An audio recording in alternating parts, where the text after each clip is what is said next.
They're trying to convince us that the Hertz Uber relationship and the Lyft Hertz relationship is doing well and that all the drivers are switching to EV. I'll let you decide. Lyft drivers are switching to EVs as the price of gas continues to rise. Yahoo Finance's Dan Halley here with the details. Dan, this kind of feels like, what we're seeing in the rest of the market with more and more drivers more and more drivers going to buy EVs. Now we're seeing in the ride-sharing space as well. I mean, how big of a shift are we talking about? Yeah, we're talking about, upwards of more than 100% shift, over to EVs, at least with people renting EVs. We're seeing both Lyft and Uber drivers. They have Uber has a deal with Hertz where they can provide Uber drivers with some Teslas or some EVs for a set price. And some drivers are finding out, despite that being in the hundreds of dollars range for that kind of rental, it's still beating out the cost that it requires them to fill up at the pump. And, that just speaks to the fact that, obviously gas prices are incredibly high right now, despite coming back ever so slightly.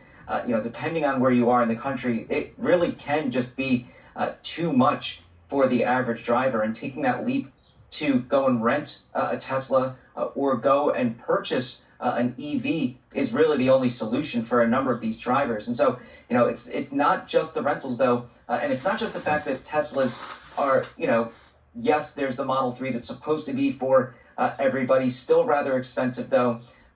There's also the fact that the prices for EVs at dealerships, at least outside of Tesla, are rising or higher than MSRP. So, they're still going forward with these moves just to ensure that they're able to at least put more money on the table than they would if they were having to dig deeper into their pockets to pay for gas. Just anecdotally, I've seen far more Teslas being driven here in Queens for Uber or Lyft than I have ever before. Usually what you see is basically the go-to car is a Toyota Camry. Every time you call a Lyft or an Uber, it's going to be a Toyota Camry. I think, 9 times out of 10, maybe not, that often, but, and now it's becoming more and more likely that you may see an EV. So we'll likely see that trend continue for some time. But, as we start to see or continue to see the prices for those kind of rise as a result of the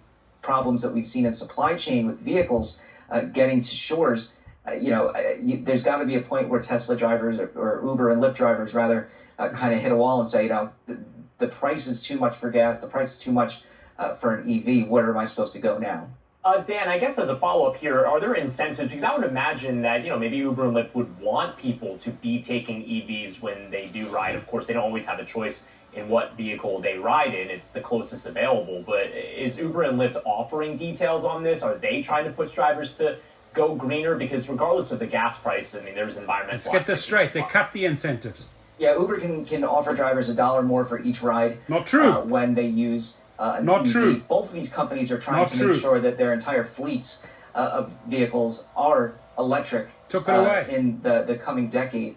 And, that seems to be a tall order. As I said, 9 times out of 10 you would see a Toyota Camry roll up, or maybe this guy's obsessed with his Honda Camry. CRV, something like that. The vast majority of them are still gas powered vehicles. So the fact that they're incentivizing drivers with $1 per ride, that doesn't really seem to me to be the kind of thing that they would want.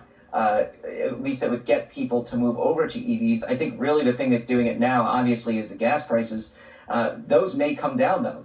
That's the ideal, right? That they come back down and gas becomes somewhat more affordable. At what point then do the drivers say, well, I guess I don't need that EV? The other thing to point out, though, is that recharging EVs keeps drivers off the road. Sometimes upwards of 45 minutes to an hour while they recharge, if they can find a charging station that's convenient for them. With a gas-powered vehicle, they just roll up, fill up. 5 minutes later, they're out back on the road getting customers. So, it's this kind of cost-benefit analysis that these drivers are having to deal with now. What do you guys think? Firstly, Uber and Lyft lured the drivers in with this incentive. Many actually went out and bought an EV because they were supposed to get $1 or $1.50 more. They took that away, right? It was a complete bait and switch, which I think this guy is ignoring in the interview here. Now, how do you feel about this?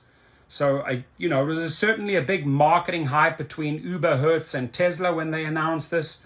I've heard more bad than good.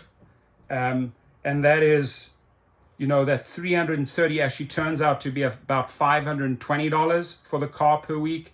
And then you do have high charging fees, and you have the time that you're off the grid where you're not working because you're recharging your car. So if you are in this rental program, pros and cons, please, helps the drivers make choices easier. I am not a big fan of Hertz, purely of what they have done to thousands of drivers around the country. Just filed cars as being stolen and wrongfully arrested people. They got sued left, right, and center. So am I a fan of Hertz? No. Do I think that this is a little bit oversold and overhyped? Yes, I do. I think this is a big marketing hype to try and lure people in. But at the end of the day, I will respect a driver's feedback, right? So if you tell me, hey, this program works for me, it's way better than it was before, good. I will acknowledge that and accept that. Your comments are appreciated as always.